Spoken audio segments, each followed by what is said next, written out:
안녕하십니까. 신의균의 쿠팡TV 시큐리티 뉴스입니다. 자, 오늘도 우크라이나 전황 알려드리겠습니다.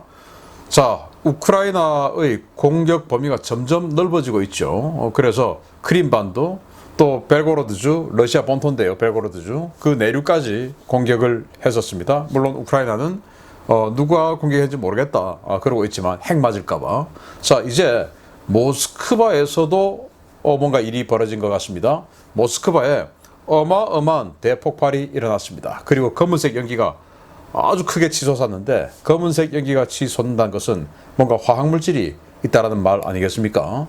그런데 이것을 단순 화재라면 뭐 통제를 하고 할 리가 없는데, 보도 통제, 접근 통제를 러시아가 하고 있다고 하는 것이 뭔가 공격이나 물리적인 타격이나 뭐 이런 것들이 아닐까라는 생각이 드는데요. 이제 러시아 그 어디도 안전하지 못합니다. 자, 이것은 러시아가 자초한 일이죠. 그리고 러시아의 병력과 장비가 정말 처참한 수준에 이르렀다라는 발표가 나왔습니다. 어떤 내용인지 보겠습니다. 자, 신인근의 쿠팡TV 구독, 알림, 좋아요 눌러주십시오. 먼저 전과를 알려보겠는데요. 병력이 400명이 사살이 됐네요. 주로 뭐 150명, 200명 이 정도였는데 400명이라고 하면 거의 우리 대한민국 국군 편제로 한 개 대대가 하루 만에 사라졌다라는 말이 되겠죠. 엄청난데요. 그런데 전차는 7대 격파, 장갑차 6대 격파, 차량 2대 격파, 야포 3문 격파, 무인 항공기 6대 격파. 자, 이렇게 보면 장비 격파는 별로 없어요. 그런데 병력은 400명이나 죽었습니다. 이 말은 뭐냐? 지금 제가 좀 이따가 전선 상황에서 알려드리겠지만 도네츠크, 루안스크 이 지역 사람들로 구성된 반군들이죠. 1군단, 2군단 이 병력들을 장비도 별로 없이 그냥 계속 돌격시키는, 뒤에서 마치 2차 대전 때 독전대가 활동하는 것처럼 돌격 안 하면 뒤에서 쏜다 뭐 이렇게 해서 우라 돌격을 시키고, 이게 지금 계속 깨지고 있는 건데, 지금 안 그래도 루안스크에서 항명, 반란 이런 분위기가 있죠. 아마 이런 것들이 이런 전과로 인해서 더 크게 확산되고 더 빨리 그런 반란이나 항명이 진행되지 않겠는가라는 생각이 드는 장면입니다. 자, 이런 전과 속의 상황을 보겠습니다. 동유럽 전역에서 소련 시대의 지명과 기념물을 제거하는 운동이 벌어지고 있습니다. 소련 시대, 그러니까 뭐 스탈린이나 레닌 동상, 뭐 흉상, 뭐 그런 것들 있을 수 있죠. 그리고 그 시대의 공산주의자들의 뭐 레닌이나 스탈린이 아니라 하더라도 뭔가 기념물들이 동유럽 곳곳에, 헝가리, 뭐 체코슬로바키아 뭐 이런 곳들에 있을 수 있죠. 폴란드도 있을 수 있고, 이런 것들이 전부 이제 철거되고, 지명도 예를 들어서 키예프라고 불렀다가 지금은 키우라고 우리가 또 불러주지 않습니까? 그런 것처럼 소련 시대 때 소련과의 체제나 뭐 이런 것들을 맞추기 위해서 뭔가 이름을 바꾼 게 있다면 그걸 지금 이제 동유럽 전역에서 다 제거하는, 소련과의 인연의 끈을 다 끊어버리는 이런 운동이 벌어지고 있답니다. 이거 다 러시아가 자초한 거죠. 자, 우크라이나가 자포리자 원전의 지금 자체 비상 발전기로 유지 중이다라고 발표를 했고요. 정말 심각합니다. 이 전기가 딱 끊어지면 냉각수가 공급이 안 되고, 그러면 이제 원자로 시킬 수 없죠. 그래서 멜트다운 일어나서 체르노빌처럼 엄청난 재앙이 발생할 수 있는데, 체르노빌은 원자로 1기, 여기는 지금 원자로 6기가 폭발할 수 있습니다. 정말 큰일인데요. 그러다 보니까 IAEA 총장이 즉각 교전 행위를 멈추고 원자로를 살펴야 된다라고 촉구를 하고요. 젤렌스키와 바이든 미국 대통령이 긴급 전화통화를 해서 이 자포리자 원전에 대한 문제를 논의했다라는 건데, 정말 심각한 것 같습니다. 젤렌스키 대통령은 올겨울 우크라이나를 굴복시키려 했던 러시아는 실패할 것이다, 이렇게 선언했습니다. 뭐 제가 봤을 때 올겨울 그리고 내년 초쯤 우크라이나가 오히려 승전할 것이다 라는 생각이 들 정도니까요. 자, 우크라이나가 헤르손에 있는, 즉 헤르손 시가지 드네프르강 북쪽에 있는 제98 근위 공수사단의 지휘통신센터를 공습으로 파괴했습니다. 포격이 아니고 전투기가 들어가서 폭격으로 파괴를 했다라고 발표를 했는데요. 아니, 지금 이 헤르손 지역에 S-300이라든지 빤찌르라든지 뭐 이런 이 대공무기 있을 텐데, 지대공 미사일 있을 텐데 뭐 했냐? 그 며칠 전에 네보 M 이 전략 레이더 시스템이죠. 방공 레이더. 그러니까 UHF, VHF 그리고 X밴드와 L밴드 이렇게 다각적으로 여러 밴드의 전파를 쏘아보내서 스텔스기나 탄도미사일을 잡아내고 탄도미사일을 20개까지 동시 추적한다는 그 네보 M 미그 29의 함 공격에 파괴됐죠. 그리고 그 옆에 인근에 있던 S-300 지대공 미사일 시스템도 2개가 파괴됐죠. 그러다 보니까 이제 헤르손을 지켜줄 중장거리 방공 무기가 없는 거죠. 그러니까 지금 이제 전투기 공격기들이 들어와서 폭격을 하는데 98 사단의 지휘 통신선대가 파괴됐으니까 아마 다음 주 초쯤에 뭐 장군이 한 명 죽었다 이런 보도가 나올지도 모르겠습니다. 그리고 러시아가 전투기로 키우의 공습을 시도하다가 키우에 공습 경보가 울렸고 미사일 가동되니까 그 키우를 공습하러 오던 러시아 전투기들이 도망갔답니다. 참 이런 상황이고 러시아가 안토노스키 대교죠. 헤르손에서 드네프르강 남쪽으로 나올 수 있는 유일한 통로인데 지금 그 우크라이나가 끊어버렸죠. 그러니까 밑에다가 바지선 다리를 만들고 있는데 그 현장을 공개는 참 불쌍합니다. 그런데 만들지도 못하죠. 조금 만들어 놓으면 우크라이나군이 와서 포격해서 끊어버리고 파괴시켜버리고 하니까 안 되죠. 자, 러시아가 돈바스 반군을 동원해서 도네츠크시의 우라 돌격을 시도했고 또 러시아가 도네츠크 5개 지역에서 공세를 시도를 했는데 모두 실패했다. 그러다 보니까 장비는 크게 없고 사람만 동원해서 돌격을 시키다 보니까 이렇게 400명이나 사살당하는 큰 피해를 입은 겁니다. 러시아가 소형 함정을 동원해서 흔쾌히 우크라이나 곡물 수출 차단하는 것을 시도했는데 아니 곡물 수출은 해주기로 합의했지 않습니까? 합의는 합의고 러시아는 돌아서면 뒤통수 입만 열면 거짓말인 공산주의자 핏줄이기 때문에 합의 안 지키죠. 그리고는 우크라이나의 곡물 수출을 차단하는 것들을 시도하는데 뭐 이렇게 차단하다가 이 TB2 바이락타르 무인기의 공격에 한번 뜨거운 맛을 한번 봐야 되겠습니다. 식량은 세계인의 어떤 그 민생과 직접적으로 연결되기 때문에 이거 건드리면 안 되죠. 아무튼 이런 전선 상황을 두고 본격적인 소식 알아보겠습니다. 첫 번째입니다. 우크라이나 전쟁이 발발한 지도 벌써 6개월이 넘어가고 있습니다.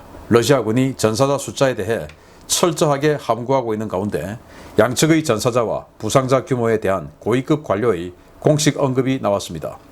아무래도 러시아군 군사력 복원이 어려울 것 같습니다.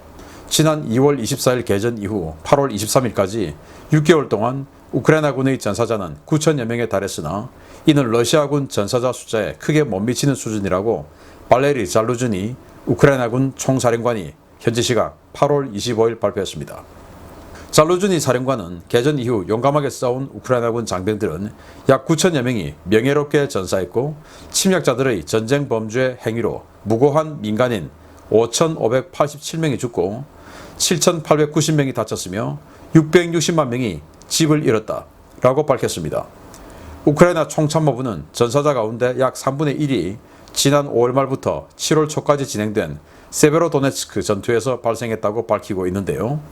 한 달 동안 진행된 이 격렬한 전투에서 러시아와 돈바스 반군, 바그너 그룹 등의 연합군은 최소 1만 명 이상의 전사자를 낸 것으로 알려졌습니다. 러시아는 지난 3월 초 개전 일주일 동안 1351명이 전사했다는 발표를 마지막으로 더 이상 추가적인 사상자 집계를 발표하지 않고 있는데요. 지난 8월 21일까지 러시아 중앙정부 또는 지방행정관청에 의해 전사자가 공식 확인된 장교 전사자 숫자만 장군 10명을 포함해서 영관급 243명, 위관급 742명에 달해 전체 사상자 숫자는 우크라이나군의 몇 배가 될 것으로 추정되고 있습니다. 우크라이나는 현지 시각 8월 26일 전황 브리핑을 통해 우크라이나군이 전투 피해 평가를 통해 확인한 러시아군 전사자 숫자가 4만 6천 명을 넘었다고 밝히고 있는데요. 통상 전사자의 3배에서 5배 규모의 부상자가 발생한다는 점을 감안했을 때 러시아군과 돈바스 반군, 용병 집단 등 러시아 연합군 전체 사상자 숫자는 적게는 12만 명에서 많게는 20만 명을 가볍게 넘어설 것으로 추산됩니다. 러시아는 인명피해가 기하급수적으로 늘어나면서 대통령령으로 군 정원을 확대하기로 하고 대대적인 병력 확충에 나서고 있는데요. 이미 사상자 숫자가 수십만 명에 달했을 정도로 전황이 악화되었고 급여 지급조차 제대로 되지 않고 있는 상황에서 러시아의 병력 확충 시도가 어느 정도나 효과를 볼 수 있을지는 미지수라는 관측이 쏟아지고 있습니다. 야, 러시아 참 이렇게 돼버렸습니다. 그래서 제가 어제 오후에도 알려드렸지만 푸틴 대통령이 서명을 했죠. 13만 7천 명 병력 늘리는 서명을 했는데 뭐 현역 판정률 높여서 강제 징집하겠다 이 말이죠. 지금 전면전해서 예비군 강제 동원 못하니까 뭐 그렇게라도 지금 뭔가 병력을 확충하겠다. 그래서 러시아는 이 전쟁이 내년 상반기까지도 계속 이어질 수 있다라고 생각을 하는가 봅니다.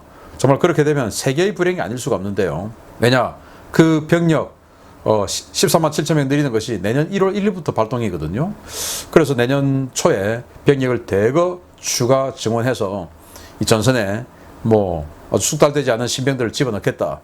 이런 보관인 것 같은데 아무튼 이런 상황이에요. 자, 그래서 이 킬드 인 유크레인 해서 뭐 도네츠크 반군 또 루안스크 반군 이런 거 빼고 또 바그너 그룹 이런 거 빼고 그냥 러시아군 정규군만 해서 장교가 1027명 그것도 숨기고 있는 거 말고 마을에서 부고를 띄우고 뭐 한 그런 것들 다 공식적으로 확인된 것만 해서 1027명. 그러면은 이 1027명의 장교가 죽었는데 이 장교 숫자보다 더 많은 부사관 그것보다 수십 배 많은 병사들은 얼마나 더 많이 죽었겠습니까? 그러니까 4만 6천 명 죽었다.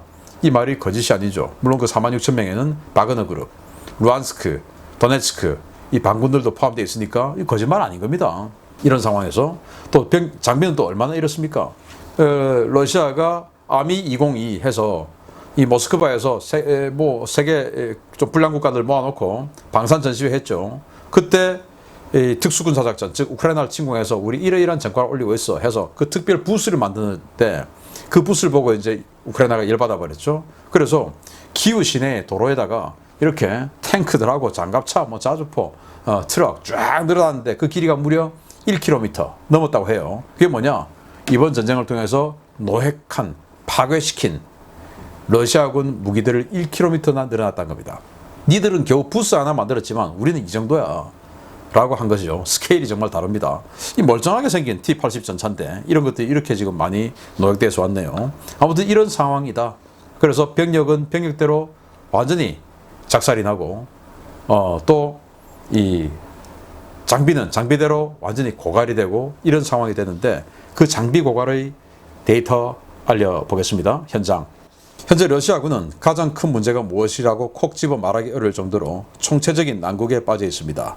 병력과 탄약 부족 문제가 연일 제기되고 있는 가운데 이제는 전투 장비도 거의 바닥나 소련의 유산으로 전쟁을 치르고 있다는 소식입니다. 우크라이나군이 발표한 러시아군 전차 피해량이 2,000대 육박하고 있는 가운데 8월부터 일선 러시아군의 3세대 전차 운용이 급격히 줄어들고 있으며 현재 대부분의 전선에서 러시아군의 주력 전차는 T-62 계열로 대체되었다고 복수의 워싱턴 소식통들이 현지 시각 8월 26일 전해왔습니다. 소식통들은 가장 큰 격전이 벌어지고 있는 헤르손 전장에서 러시아군의 활동을 담은 사진과 영상들을 잇따라 보고하고 있는데요. 이들은 러시아군이 가장 많이 사용하고 있는 전차는 T-60이며 최근 가장 많이 파괴되고 있는 전차 역시 T-62이고 전선으로 향하고 있는 전차 가운데 가장 많은 수를 차지하는 전차도 T-60이라고 전했습니다. T-62가 처음으로 전선에 투입됐던 지난 6월까지만 하더라도 러시아군은 T-70이나 T-80 계열 전차 소대에 한두 대 정도의 T-62만 배속시켜 주력 전차를 보조하는 용도로 T-62를 사용했었는데요. 최근에는 T-70이나 T-80은 거의 사라지고 거의 모든 부대가 T-62 전차를 대대적으로 개조해 주력 전차로 운용하고 있는 모습이 포착되고 있습니다. 현재 남아있는 유일한 보급선인 크림반도 축선에서 올라오는 열차들에 실린 신규 증원 전차들 역시 T-70이나 T-80은 찾아보기 어렵고 대부분 T-62 계열들이 식별되고 있는데요. 러시아군은 여기에 콘탁트1 반응장갑, 현장에서 구한 철제 펜스 등으로 제작한 상부 증가장갑 등을 덕지덕지 붙인 채 전투에 임하고 있습니다. 장비 퇴보는 포병에서도 보고되고 있습니다. 당초 러시아군의 주력 대구경 곡사포는 2S-19 152mm 자주포였는데요. 최근 돈바스 전선에서 식별되고 있는 러시아군 주력 자주포는 1970년대 초반부터 생산된 구형 2S3가 대부분이고 이들은 현용 장비가 맞는지 의심될 정도로 불량한 상태에서 작전에 투입되고 있는 모습이 식별되고 있습니다. 러시아는 공식 발표 자료로 7,000대 이상의 T-72 치장 전차와 3,000대 이상의 T-80 치장 차량, 1,000문 이상의 TS-19, 100문 이상의 TS-35 등을 보유하고 있다고 주장해 왔는데요. 비교적 신형인 장비들은 온데간데 없고 1960년대를 전후해서 생산된 도태 장비들을 전선에 투입하고 있는 러시아. 과연 이 전쟁을 얼마나 끌고 갈 수 있을지 모르겠습니다. 자, 이 전차, 이 동영상을 캡처한 거라서 화질은 좀 안 좋습니다. 양해해 주시기 바랍니다. 북한 참마오 전차하고 똑같죠? 포탑 생긴 게. 증가장갑도 그렇고. 요거 T-60입니다. 그래서 T-60이 방어력이 워낙 허접하니까 위에서 탑어택 공격 날아올까봐 이렇게 창문, 틀, 이런 거 지금 샤시, 거기다가 또 다른 것도 덕지덕지 얹어놓고 뭔가 위에서 날아오는 거에 조금이라도 생존력을 높이기 위해서 이렇게 안간힘을 쓰고 있습니다. 여기도 마찬가지죠. 위에다 구조물 얹어놓고 증가장갑, 콘탁트원 같은 거 아주 구형 증가장갑인데 반응장갑 이런 거 지금 갖다 붙여놓고 있습니다. 여기저기서 뜯어와서 파괴된 것들 또 뜯어오고 이제 이렇게 하는 것이죠. 전차 상황이 이렇습니다.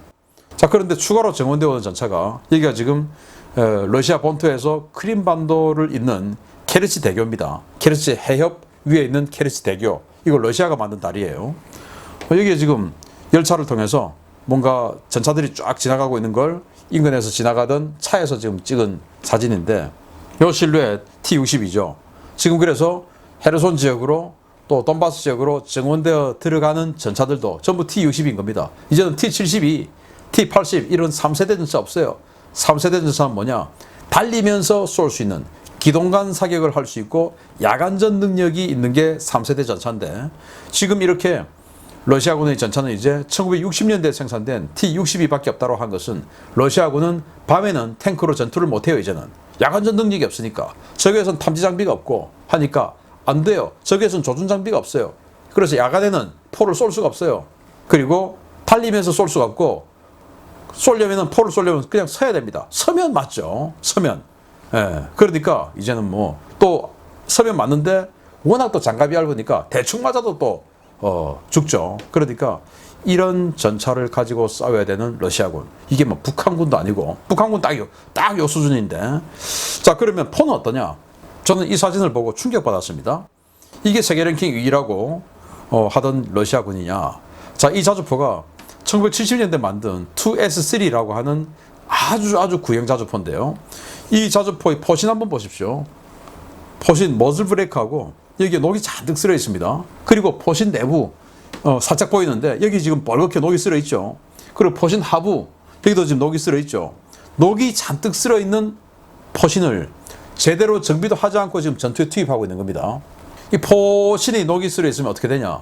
포신 내부에 강선이 있지 않습니까? 이 강선에 포탄이 아주 깊게 딱 물려가지고 이 강선이 유도하는 게 따라서 회전을 쫙 하면서 퉁 나가야 아주 정확하게 비행을 할 텐데 포탄이 이 지금 강선 있는 쪽에 녹이 잔뜩 쓸어 있지 않겠습니까? 그럼 제대로 된 회전율을 못 만들겠죠? 그러면은 정확하게 못 날아가요. 그래서 명중률 형편없이 떨어지고 또 이렇게 녹이 잔뜩 쓸어 있다는 것은 이 포신이 내구도가 약해졌다는 겁니다. 쏘다가 포신이 폭발할 수 있죠.